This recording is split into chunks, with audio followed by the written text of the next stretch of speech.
I don't think machines feel. I don't think, I mean, I know there's plenty of LLM architects out there trying to bring in, emotional aspects to it. But the bottom line, whether it's soul, whether it's whatever religious framing or, construct you want to apply to it, we have these emotions, we have these feelings, and they're there because it solves something, whatever that may be. Um, and when we talk about, the work that I do, it's through feeling that that things happen. It's the connections through emotions that make us human.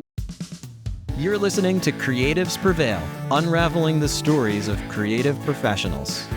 Hello, everyone, and welcome to Creatives Prevail, where creators, artists, and industry professionals share the stories, challenges, and decisions behind building their careers. I'm your host, Mike Zimmerlich, and my next guest is Andrew McCluskey, founder of the musicto Foundation. In this interview, we discuss how musicto started as a playlist ecosystem and has now developed into a nonprofit using music and creative collaboration to address larger human problems. We also talk about adapting to change while still being aligned to your values, as well as the time and sacrifice it takes to build your creative career. Let's get into it. Hey, Andrew, how's it going? Yeah, it's going super good, Mike. How you doing? Doing great. Thank you so much for being on the show. I really do appreciate it. It's such an honor to consider you a friend for so many years and to see how much progress has been made, and can't wait to talk about what you're currently doing with musicto. But one of the things I did notice that was always a through line through our entire relationship is this word human. And I want to know from you what that word means. That's a small question to start with, Mike. I know, I like to throw my guests right into the fire. I mean, look, I'm thinking a lot about this right now, and we are repositioning musicto.com, and we'll get into that. And we're really repositioning around artists. And Matt, our mutual acquaintance, yeah, we were in an ideation session, and he was provocatively, he was like, "Well, why do we support artists anyway?" I was pissed. I was like, "What do you mean?"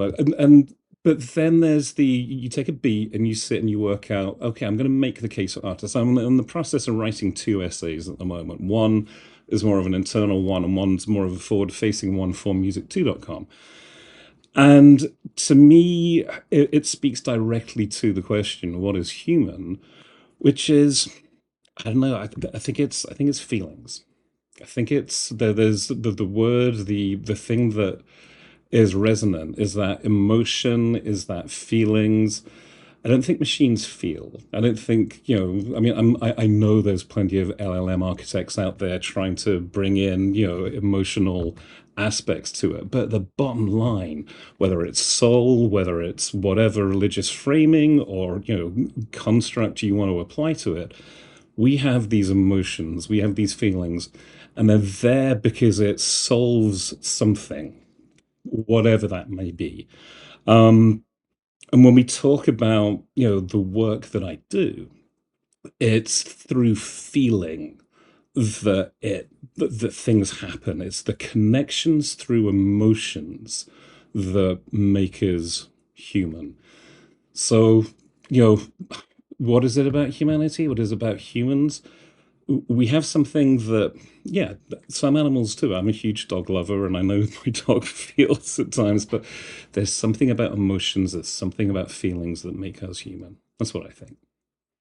I think it's the to add on to that is the complexity of feelings, right? Because you have animals that do have feelings as well, but they not to anywhere near the degree that humans have. And I'll include in machines in that as well, right? Is that okay, machines can emulate feelings, but feelings are far more complex than just that. And that, it kind of reminds me of the film Inside Out from Pixar, right? It's like the mixing of feelings, right? Where you can have a memory that gives you sadness, but also happiness at the exact same time. And why is that the case, right? And I think that's what makes it interesting about that is a common thread amongst all of us is that our emotions are very, very complex. Yeah, insanely complex.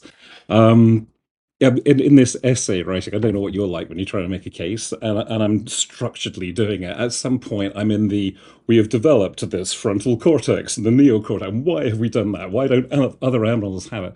And it's that emotion. I mean, there's this big chunk on the top of our head that's basically there so we can understand, whether we can express in a way and then understand in a way that, the majority of species don't have. So yeah, and to me that's fascinating. It's unmappable, it's unknowable, but damn, it's a good journey to go on and try to understand it. Was that like, did you always have that feeling from like throughout your life as far as like, wanting to help humans? Like, was that always something that was driven for you? I've been reflecting on this because I think the bottom line, it comes down to connection. I didn't have a typical upbringing. I was military, so born in Singapore.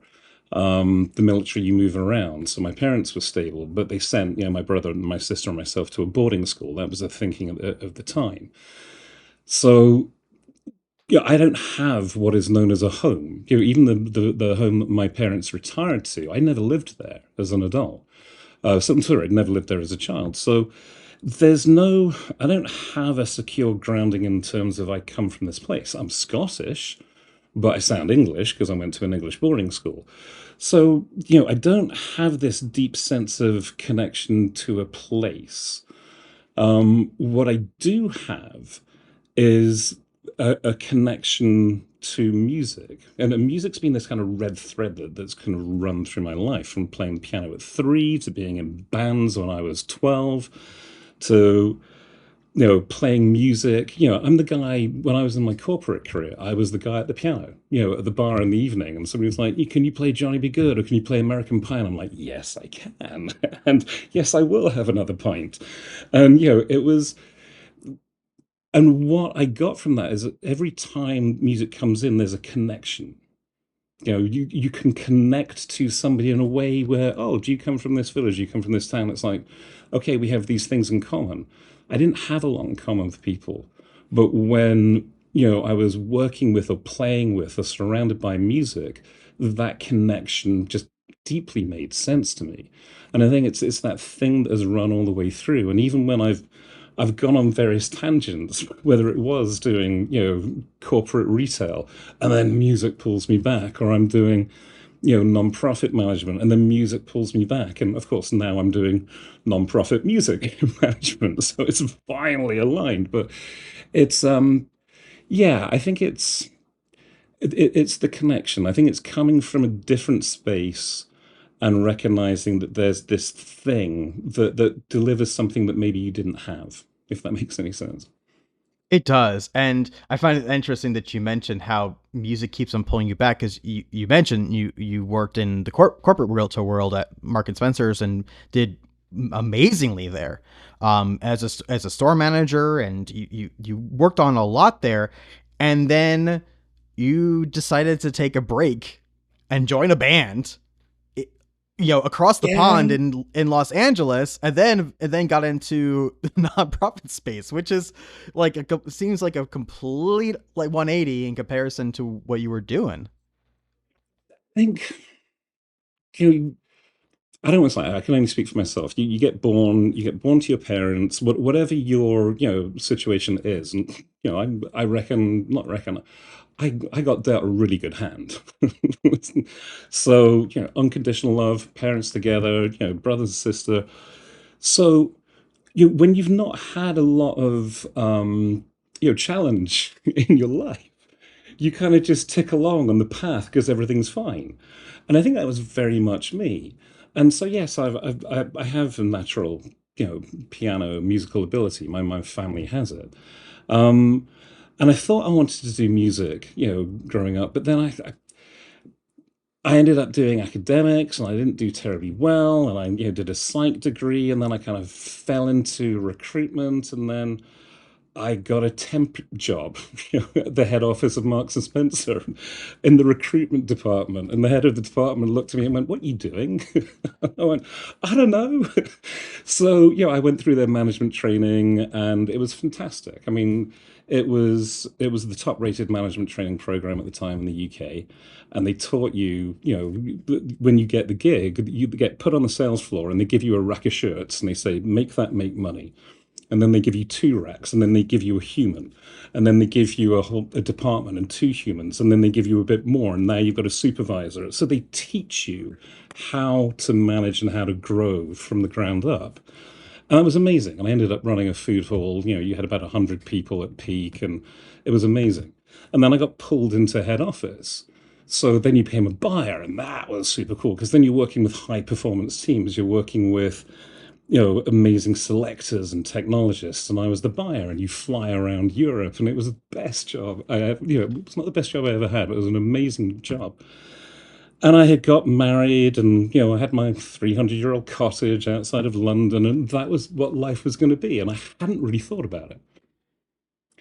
And then I think because I didn't really know who I was, my marriage broke down, and I was sitting there thinking, okay, got to get my act together. My brother was already over in LA, and he had a rock band. And he and I have always played music together since we were three. We were in bands when we were 12, 13, 14, 15. And I flew over, and I was this corporate dude with my short hair. I had a flat on Abbey Road. I'd sold the cottage.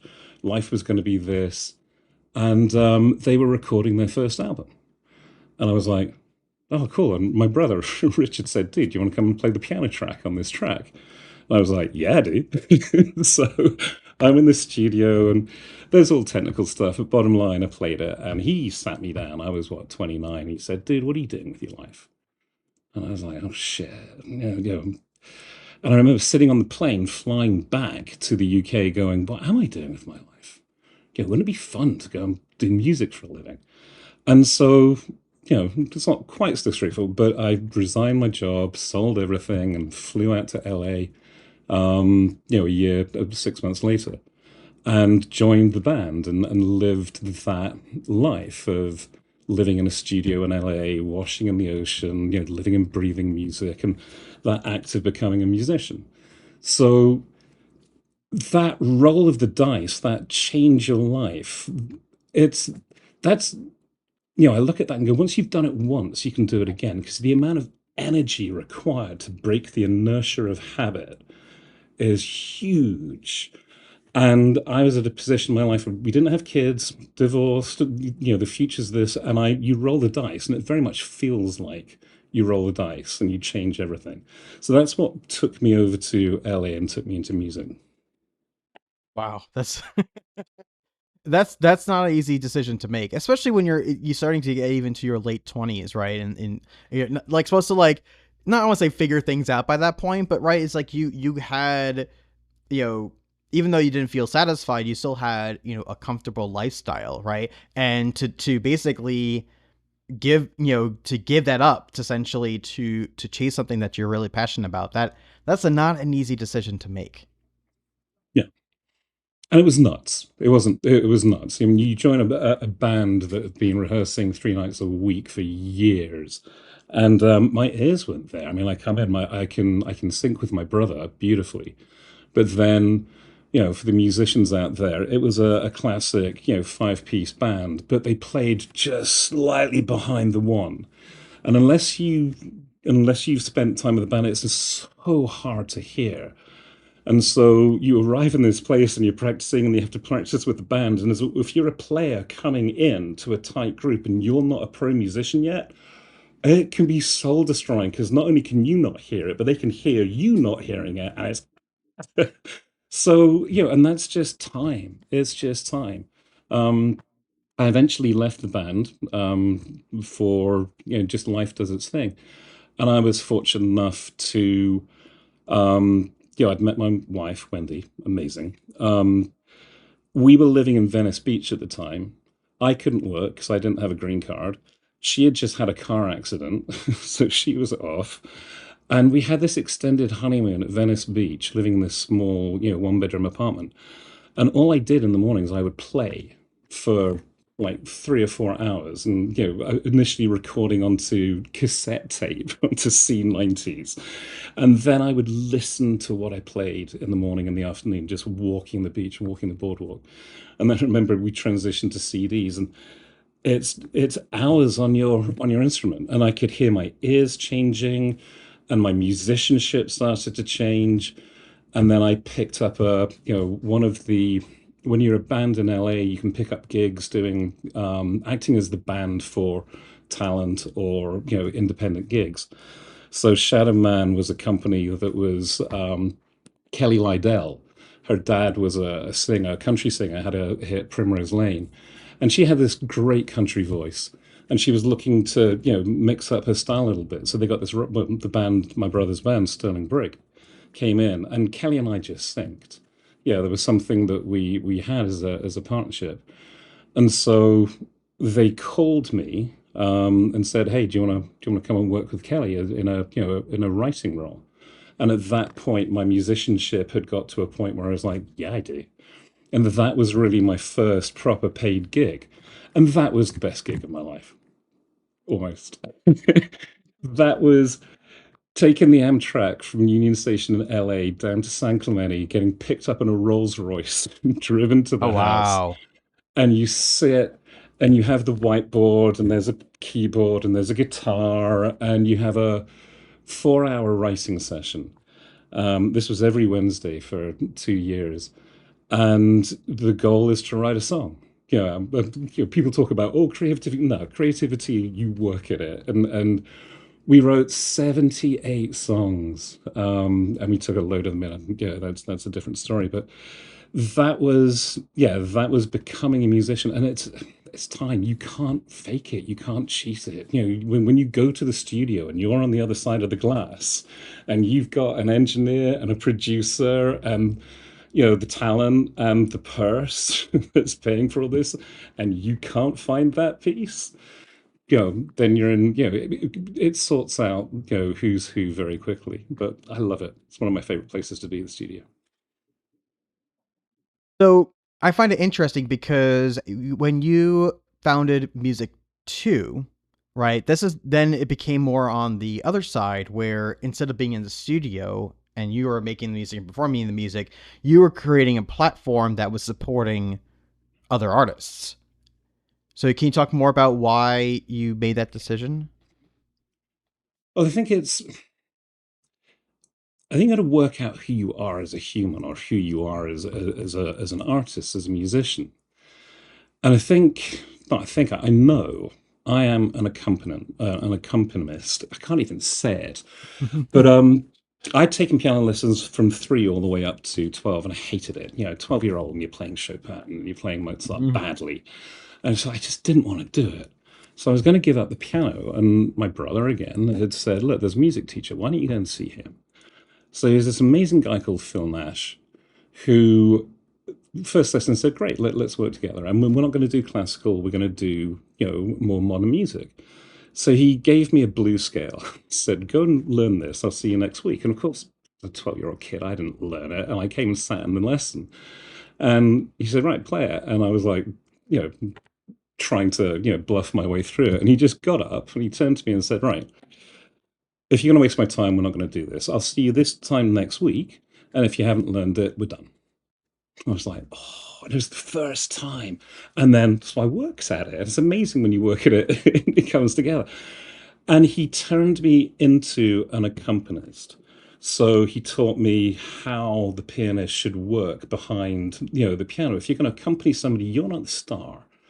Your job is to make them a star. And I'm 12, 13, and this is going into my head. It's like, you can play anything you want on the piano, but if you learn every chord on the piano, you can play everything without moving your hands on the board because you know all the inversions and the augmented. And so you don't move, you're creating space for the vocalist to move. And I think that's been my gig all the way through, is I am my happiest when I'm sitting in a space and watching joy shine out of somebody else's eyes. And it is altruistic, but it is also it's not selfish because it couldn't be a selfish act. But that's what I love to do. So I'm not a front person. I'm a keyboard player. I can play, I can be the lead, and I've been a CEO, and I've run things, but it's much more fun, and for me, much more powerful. I think there's more. The outcome is far more resonant and has greater impact when I'm working collaboratively with people than I am when I'm in that star role. So, when I'm writing with talent, I mean, the whole Kelly gig, it was great. She's the talent. So we're clear who the talent is. I slot in like this. Now we write equitably, but you need to have a vector in that relationship. I mean, unless you're Lennon, McCartney, or, Keith and Mick. But so that works really well for me. So I had my own music gig when I was working at the foundation, and I'm still playing, but now I'm making, good money. And it's all business plans, and it's all, how do you transform a foundation? And I was still playing every evening, like 2 or 3 years.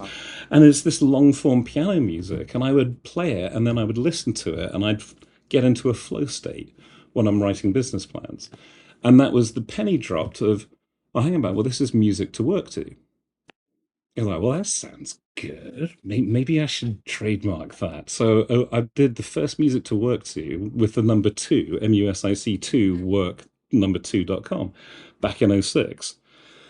And it was cool. And it was the beginning of the internet. And that was a potential path I could have gone down. But, certain things happened.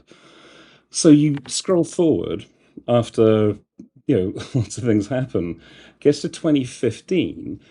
And I was at a point in my life where I really wanted to recommit to music to work to. And I tried to trademark the name, and the US government said you can't do that because it's too, it evokes a verb or a word or whatever. And I was like, well, I was bummed because that was my whole brand for a decade.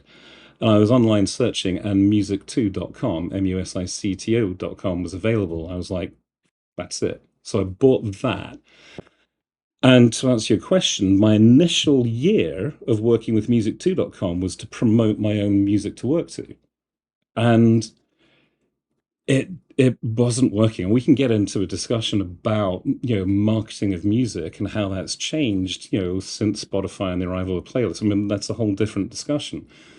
But the TLDR of your original question, where did music to, how did it evolve where we are now, is that I recognized I couldn't do it on my own, and I didn't have enough resources to pay people. But if I could come up with a way where I could show a vision and somehow get other human beings to buy into that vision, and we align our energy and intent, then we could probably go much farther. And that's pretty much what I did. That's incredible. And I appreciate you being honest about the backstory of where it came from, because that's something that people don't always realize, right? Is that sometimes to get to the point of founding the company, it's 10 years in the making, right? And that was the case for you, is that it took you 10 years to get to the point of of where you were developing music too, and then 10 years from there, almost pretty much, to where you are now.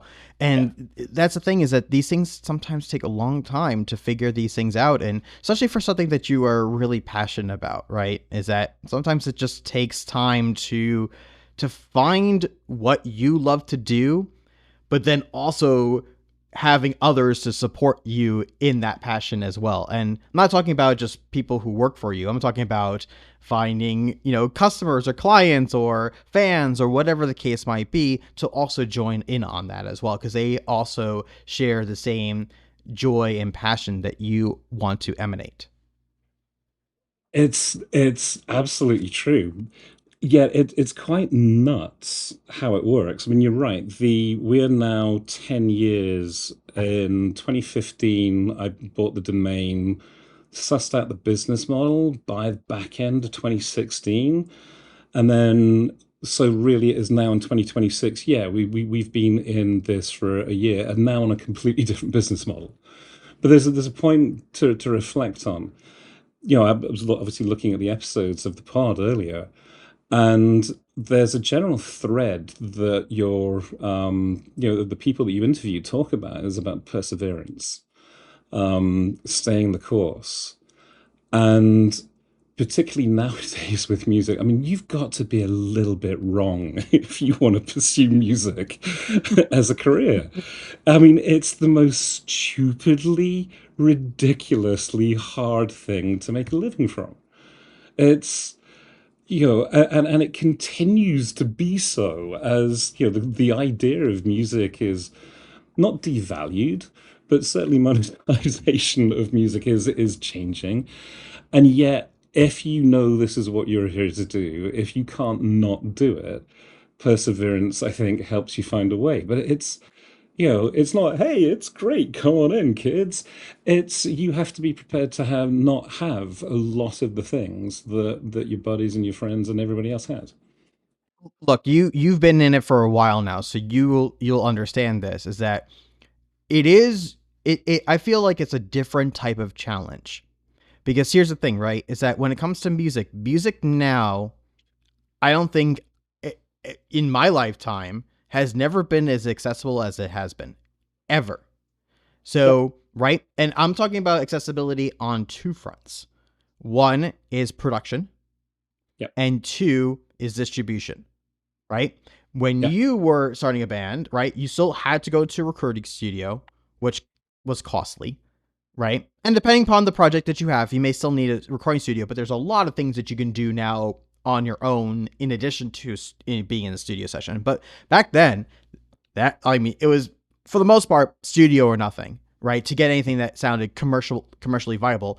And then getting it out and distributing it, like some went rogue and were able to do it on their own, but most would have to go through a record label or a management company or something that would get them on the radio, get them on television, whatever the case might be. But that was a very select few that had that kind of opportunity.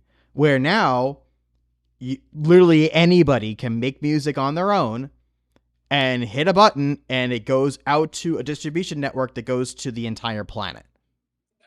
And the challenge now is that because it's accessible, is that you have more music coming out now than has ever been in the past. So now you have this challenge of saturation where there's so much being put out there and so many ways for people to get your attention that now you have to figure out a way of making sure that people are paying attention to you. So, which has always been the case, but it's more now so. So that's essentially, I feel, the trade-off is that now anybody can have access to this, but because everyone has access to this, you have to figure out a way out how you're going to make yourself stand out. And that's where the perseverance really comes in. yeah, I think so. I mean, there are a couple of points that bounce off there. One of the essays I'm looking at, just first law of thermodynamics, because we will talk about, but there's only a finite amount of energy, and there's a parallel here in the book publishing world. Viva Ellipsis, the agency that I work with, is working with human beings, thought leaders, authors, speakers who want to change the paradigm at scale. So when you think of that and you go back and you look at how people do that over time, the distribution mechanism of an idea was the book. And you had book and there was print and there was TV, and PR could pretty much, gatekeep the TV and gatekeep the book. And, the publishers, either you got into a publisher and you got distribution, you didn't. So the energy required to get your book out was to get the publishing deal. And I think it's analogous into music as well. Yeah. So the energy was, Absolutely. how do you get that deal? How do you get into the studio? When we recorded that album back in '99, we recorded on tape. And yeah, it's Yeah, it's a that's what you think lot about, right? different. Late '90s, it was still everything was pretty much tape back then. Dude, it was amazing. But So, but if you look now, you're right. There's less energy required to record, less energy required to write, less energy required to produce it in a distributable format. The same in, text as it is in audio. Same seamless distribution. So the challenge is now, how do you get people to actually listen? How do you get people to read?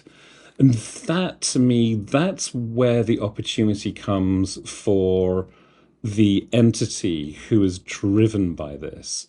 And I think we see it play. It's funny how the two worlds kind of cross and collide. Because music was driven by, I want to be a rock star. Yeah. So it's an ego play up to a point. And everything's an ego play at one point in your life. But then when it gets hard, and you go, oh shit, this is really hard, and I want to eat. I was fed quarters by my girlfriend, who's now my wife, because I had no money. I mean, that's just a nuts thing, but you do it because that's what you're doing. Um, so the how you get people to you've got to really want to do this, and if you really want to do this, then I think you become authentic. And sure, authentic is a word that's been hijacked and abused left, right, and center, but at the core of it, it's like, this is who I am, this is myself, this is what I'm doing, this is what I'm here for, and I'm not doing it for any other reason but that I can't not do it. And that's where the perseverance comes in. Because if it's a level playing field now, you don't need the nepo, introduction to get the publishing deal. You don't need to be cute and pretty and have that and daddy's money or mummy's money or whatever. When that all gets flattened and it comes down to, okay, how do you connect with another human being? How do you win that human being's attention to listen to your music or write your book or look at your nonprofit?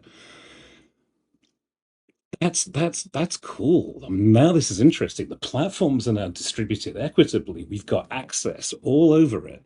This is where I think the fun is coming back, and it's about creativity, and this is right in your wheelhouse. Oh, absolutely. And it's interesting because kind of going full circle here to what we said before. You mentioned about authenticity and how it gets thrown around a lot, and we also talk quite a bit about that on this podcast about authenticity. And it's interesting that you mentioned that because, yeah, it is getting thrown around a lot. But I like where we were talking about before about being human, and I feel like that's where those two things converge, right? Because what it means to actually be authentic is to be human, right? It's about the complexity of emotions. And I think that's where the authenticity comes through, right? You can tell if somebody is a one tone, right? And I think we're all could be very equally guilty about this, right? Is that if we are one tone only, right? That is not as authentic as showing the complexity of emotions. And it's hard to be vulnerable, right? On socials, I'm not as vulnerable, right? Because I want people to feel welcoming and join in and to be part of the conversation. But even during the interviews themselves, is that sometimes we talk about things they're very tough topics to talk about, right? And to admit when we have our failures or our own struggles, and where those things. I think that's where the authenticity really, if you want to call it that, really comes into play, right? It's not just about it's not just being honest and truthful about your passions and your excitement and your joy and desires, but it's also being open about your vulnerabilities as well. I think it's those combinations combined, and I think everyone's going to have their comfort levels, right? It's not necessarily saying like, oh, you should put out there like, why you feel like you suck, right? It's like, no, it's not necessarily that, but it's important to have that reflection on yourself too, about that sometimes it's okay to be vulnerable, because that is what may end up connecting you to more people, is because everyone has some sense of insecurity amongst themselves. It keeps coming back to connection for me.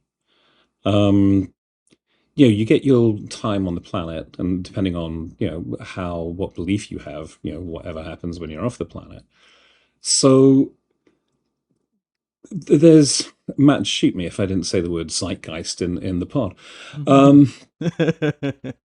We The last 26 years have been amazing. So I got out to LA at the end of '99. Had been accessing the internet with a buddy of mine with a dial-up modem through AOL. We got out here in 2000, and we recorded the album on tape.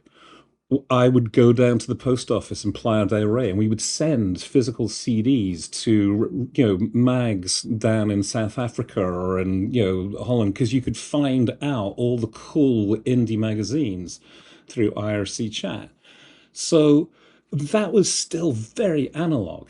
And then everything changed. I remember the engineer we were working with at the time was blown away that we could send him an audio file by MP3.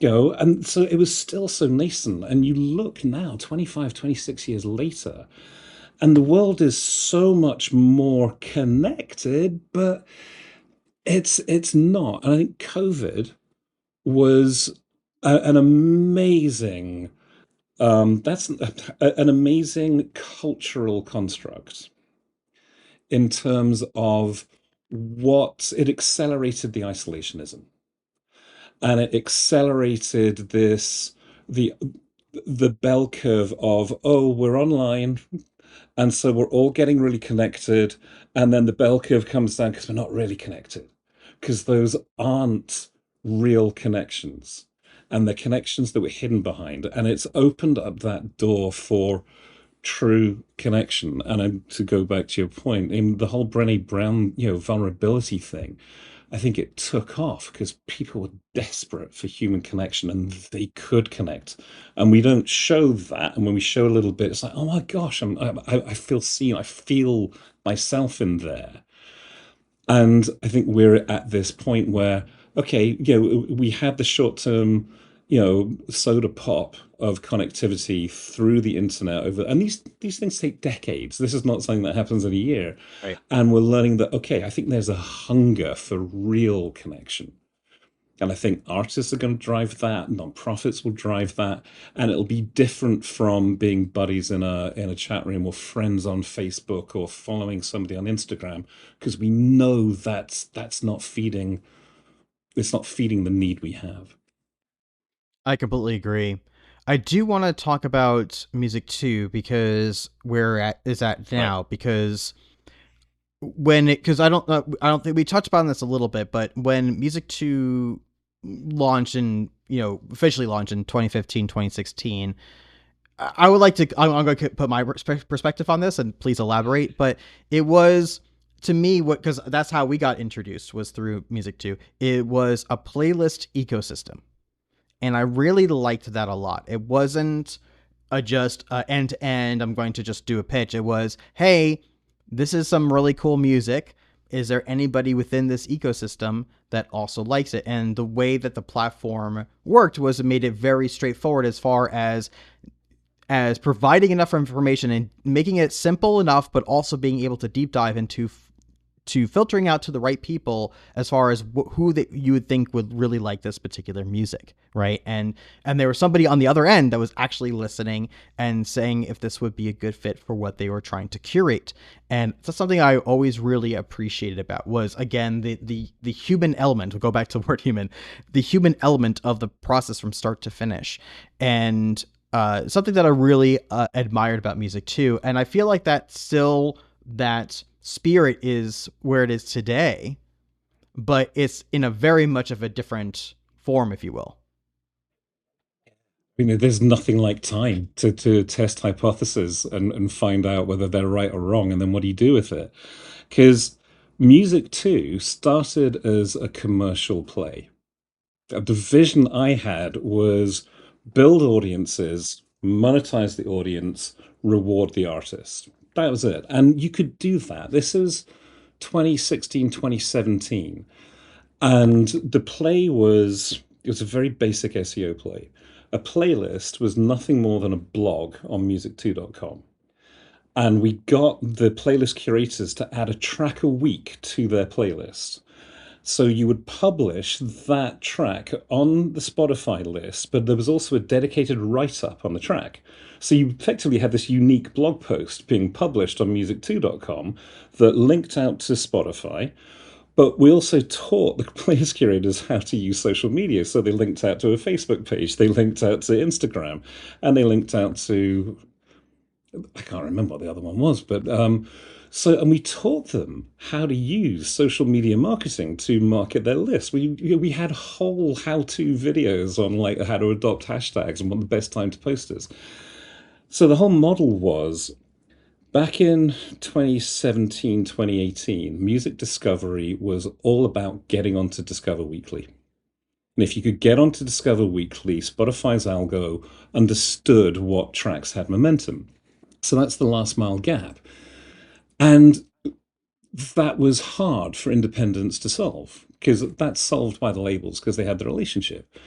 Right. But the data was, I think, if you could get something like 10,000 streams organically, because avoiding the bot farms in Mexico and the Philippines, if you could get Right. 10,000 streams of your track in a day, that was enough to trigger it up to the next level. So you could literally break an artist. And the algorithm wasn't just looking at your Spotify followers, it was taking data in from websites and social media. So that was the whole play. And it was working. It was working, and we were attracting. At one point, we had 75 curators, and not everybody Wow. published every week, but we had like 50 new tracks going onto the website. I was doing nothing but publishing blog posts across the different playlists. And so musicto.com started to dramatically grow in visibility. Google recognized it for what it was, a site for music discovery. New band, we still rank number one or two for free Apple Music playlist submission and in the top 10 for Spotify. And we will always have that. So that's the SEO play. And it was going really well. So I had a list, music to write an essay to, that I could put a track at the top of that list and I was generating 1,000 streams in a day. Wow. And if we had continued that trajectory, we'd have broken it because then we'd turn around to an artist and we had a nascent contract where music2 would take 10% of the artist revenue, and we cut a deal with one of the distributors where we could manage the contract and the interface, where music2 would get 10%, and then you would split the streaming rev of the remaining track 50-50 between the curator and the artist. And then the thinking was the artist would be able to break, share some streaming revenue with the curator that broke them, still get all their publishing and all the back end, and then off they go. And the rest of their tracks, once they're on Discover Weekly, they do their thing. And it was working. And that was the vision that I sold. I sold all the curators. And then I think it was late summer 2018, and Spotify rebranded the app. I don't know if you remember it. And suddenly, instead of the independent playlist curators that had made the Spotify ecosystem, they said, thank you very much for the traffic. Bye bye, Spotify branded apps. And Yep. at that point, you could no longer grow because the core KPI to the artist was number of streams on Spotify. But you had to have all of this for it to happen. And I reckoned at the time it was about 3 years. If you worked it, a track a week for 3 years, you would be able to break an artist. And then when Spotify changed, it's like, it's going to take 5, 6 years. And at that point, curators would fall off because, the future's too far away. And Right. so that was the first business model that failed. It didn't fail. It just, the world changed. Yeah. Things So, changed. yeah. So then COVID comes on, but we built this community. There's people all over the globe. And now we've got artists submitting tracks. And I'm sitting there going, well, what do we do? Because that model's not going to work. So we doubled down on supporting artists. And there was an argument in the online community between two people. And it was two people who passionately cared for music too. And they were arguing about the direction we should go in. And it got quite heated. So we stepped in and moderated, and it was agreed that they should make a playlist together. We hadn't really done we'd done some trading of people looking after somebody's list, but the idea of making a collaborative playlist, and they made this collaborative playlist together, and by the end of the process, they were mates. And we looked at that and was like, there's something here. There's something here. And within a few months, it was like we made collaborative playlists on North Star metric.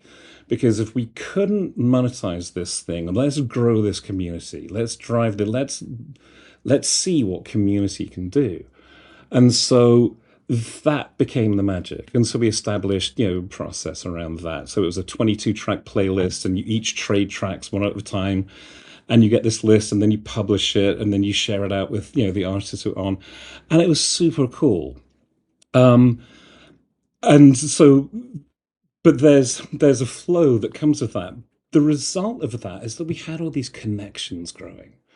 We had, Matt and myself, would get closer. We would make these random lists together, and you get to know somebody in a way that you would never have done before.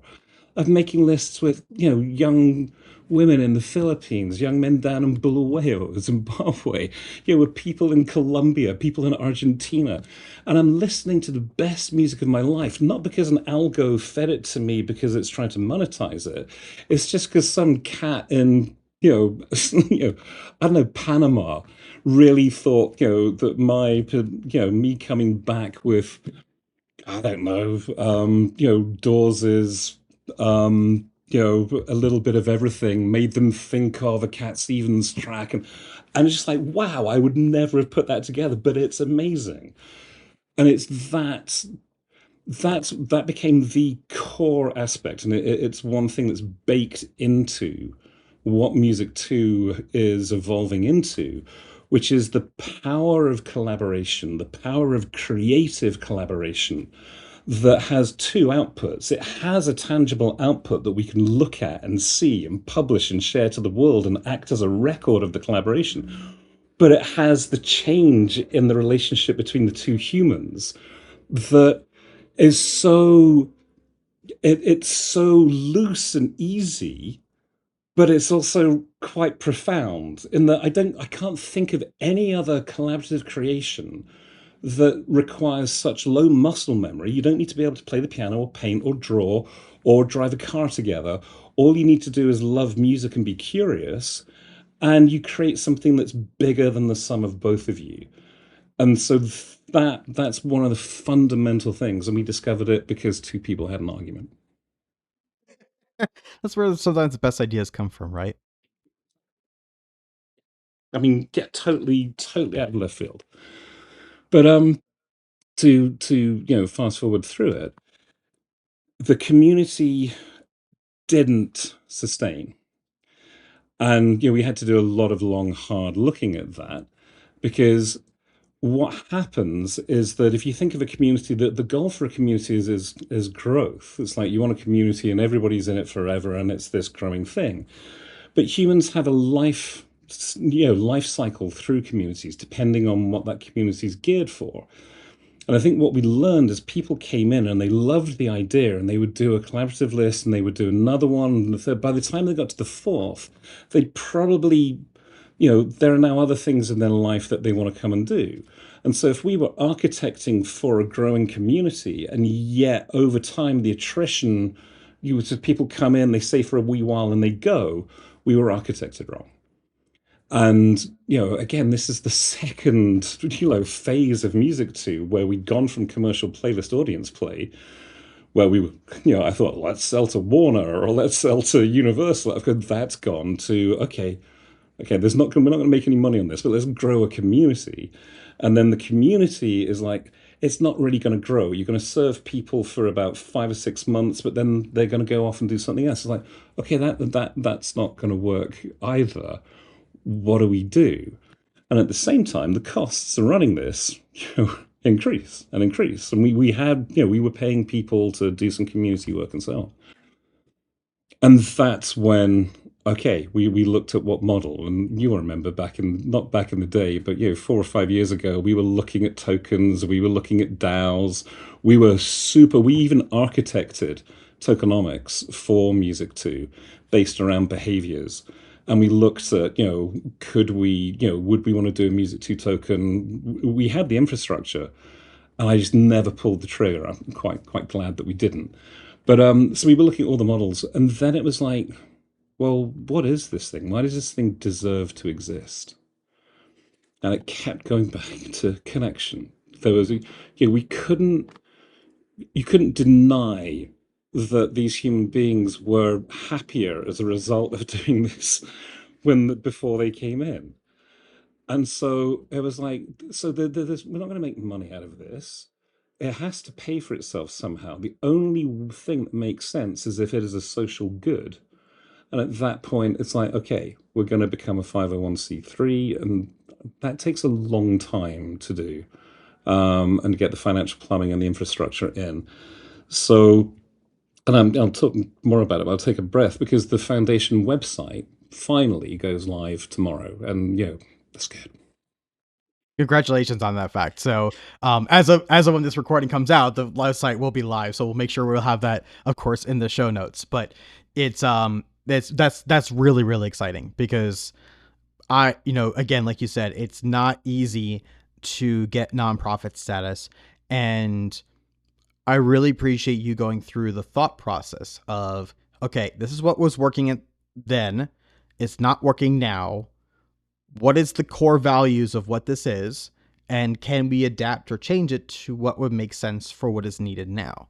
And I think that's the thing, right? Is that if you look at longevity on I think on any front, right? Whether you are a business owner, whether you are an artist, a content creator, whatever the case is that society changes. Technology will change, but it's society itself that changes. And when society changes, so are the needs of that society, right? And there's some core needs, right? So that will always be the case. We need, we need services that provide, healthcare so to keep ourselves healthy. We need food, right, to live, right? There's some we need water, like we need beverages and water, right, and all those things, right? There's some core things that we will all need, right? But those other aspects of it, how we consume music, how we consume entertainment, right? That those needs change over time, and you have to adapt along to it because otherwise, like you said, it's all of a sudden it's not going to work anymore.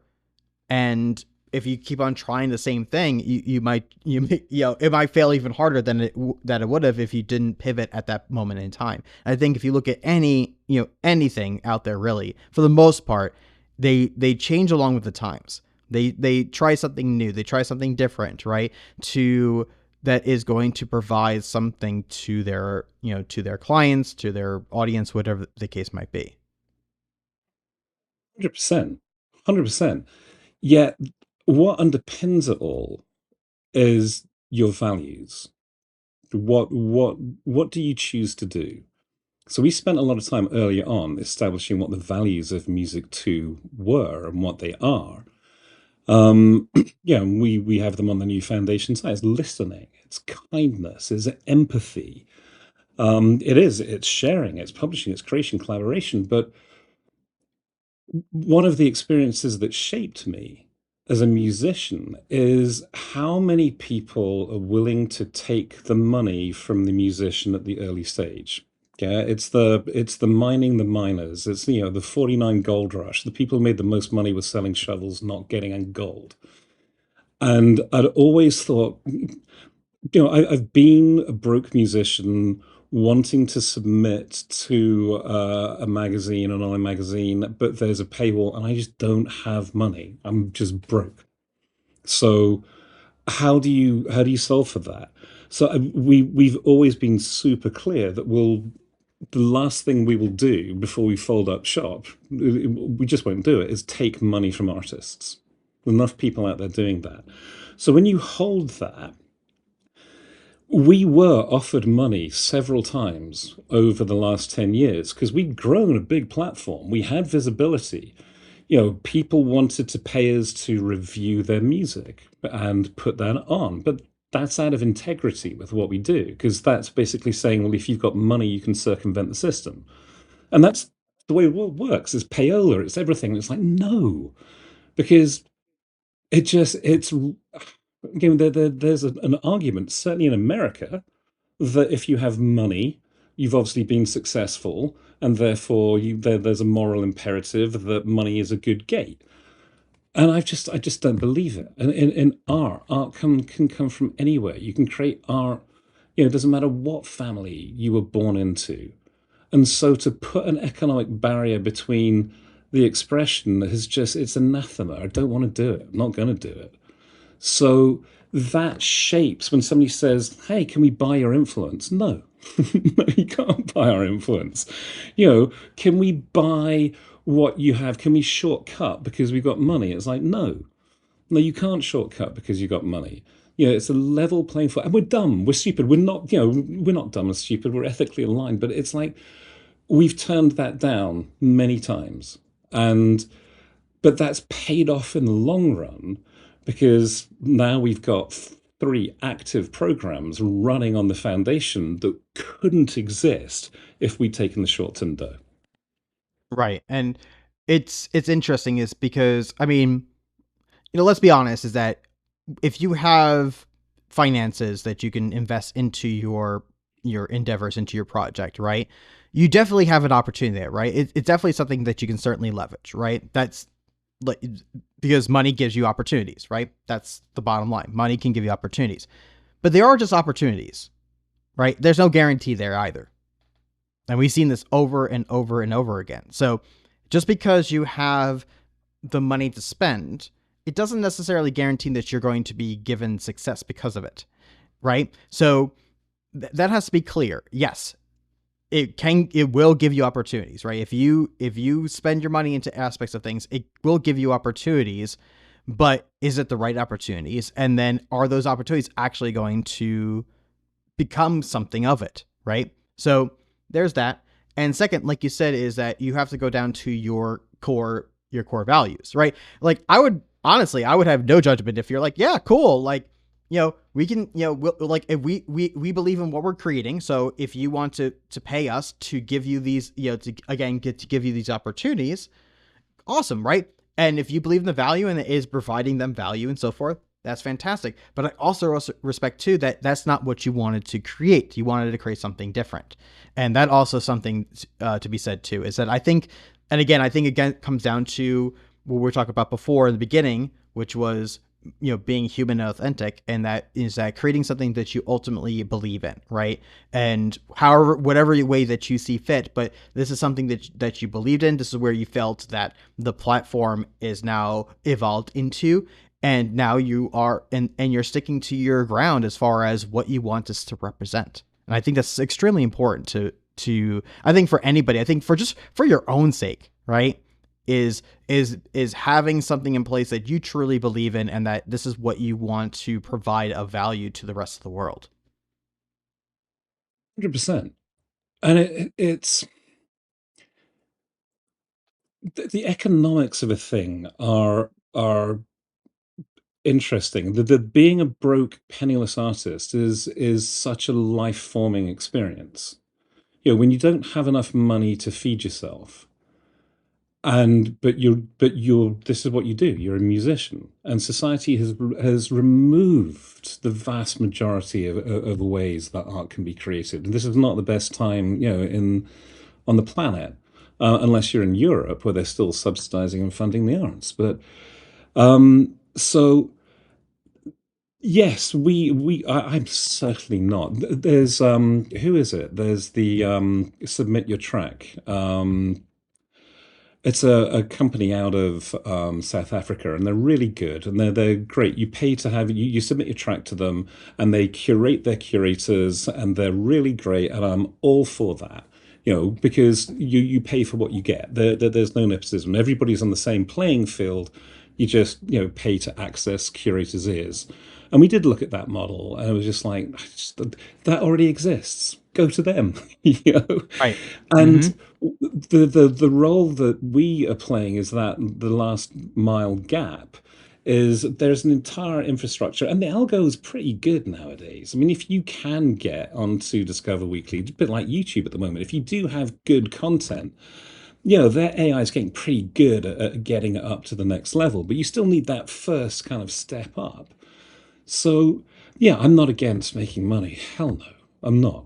But I think in what's just ethically for the foundation, a non-profit model says to society, and I've run a non-profit, look, we only exist if we're doing good and you give us your money to support it. That's the argument. Instead of here, I have product, buy it because it's going to, solve a problem for you or make you feel good. So we are now in this case where we're now making the case to the world, to grant holders, to bigger foundations of you should give us your money because we can do this. So when you look at the foundation now, we have 4 programs. And we spend a lot of time, and currently musicto.com is the wrong hybrid blend of what musicto.com will be, and it's got a lot of foundation stuff on it, which we need to pull out and reorient musicto.com to be much more artist focused, which will happen over the next couple of months. But what's the purpose of the foundation? And this is the positioning work. So we've got the language now, and it's really cool. It's like we work with music to solve big human problems. That's what we do. It's like, all right, cool. What kind of problem are you working on? Right now, we're working on othering. So, we can't disagree at the moment. Our politicians are saying that the upper side, isn't just wrong, but they're stupid and they're evil. And we just fundamentally disagree with that. So, we're going to work on the problem of othering. All right, so how are you going to do that? Well, we've got 3 programs.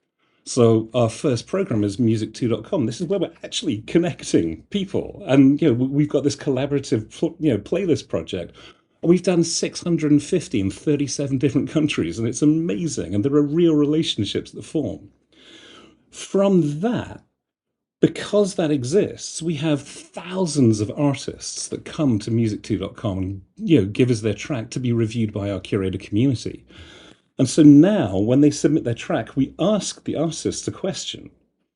So there's a guy called Plutchik, and he's got 13 core emotions of what it is to be human. And fear is one of them. So we asked, them, what are you afraid of and why? We had 3,500 responses. And the data is amazing. And we've got all this data sitting in a white paper at the moment that if we can raise some money, we can turn that into an amazing publication or social media distribution, because we cross-sectioned it by what generation they are and where and what continent they are. And some of the insights are just stunning. So that's wrapped. We're now asking people, what are you surprised by? And of course, now we've had 2,500 responses to that, and we're going to run that until we hit 5K responses, and then we'll run the next emotions. What disgusts you?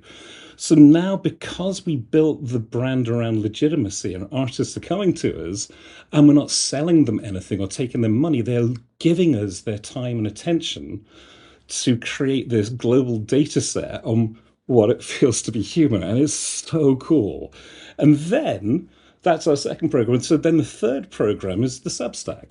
So now, because they give us their email address, and then we've got 3,500 emails of creatives all around the world who want to hear from musicto, and it grows at like 500 emails a month, because not everybody answers the question, gives us their email. And so now we can distribute some of these insights back out to the creatives who've contributed to it. But also we can bring in experts. So Viva Ellipsis, who's working with amazing people. Dr. Tamsin Webster is working on rapid perception transformation. How does an idea move through society? And she's wicked smart. She's defending her PhD this year. She'll write an article for global creatives on, okay, how do ideas move? That would be that would be content I would read within the context of musicto, because we've never been here to sell you, we're just here to give you good stuff.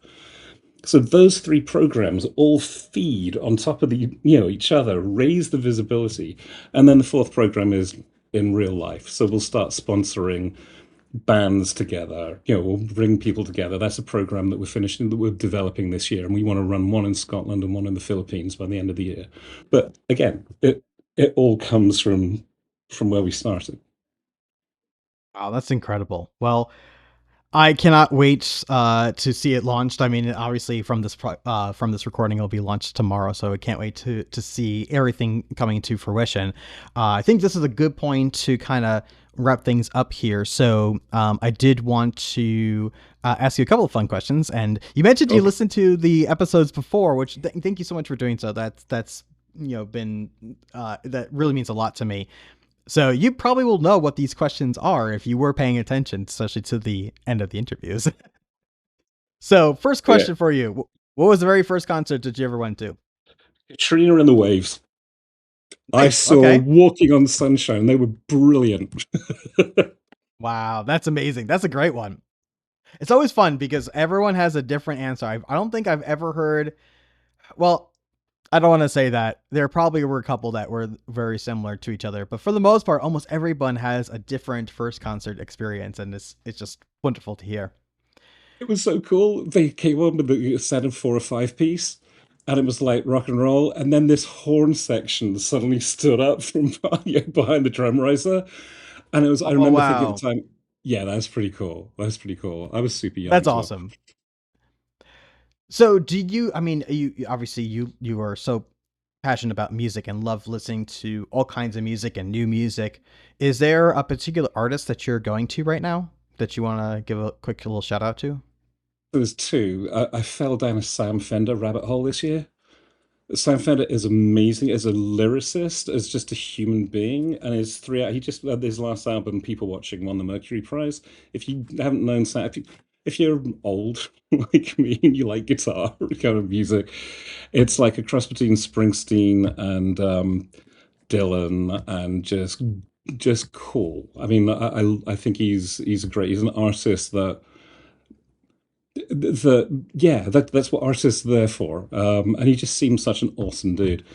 But on a new one, I get hip to a lot of music, which I'm very happy about. There's a band out of Brighton called Slag, and they're a 5 piece, and the keyboard player wears shades because obviously I was a keyboard player and I wore shades too. But and I looked ridiculous. He looks cool. But they're smart musicians. They're tight. They're using interesting time signatures. They're using dynamics well. Lyrically, they're super dialed in. They've got a there's a yeah, just one of these beautiful little indie outlets called Lunch With, and so it's almost like a So Far Sounds kind of gig, almost like the KEXP, but obviously much more smaller. But the audio is great, so their engineering on it's great.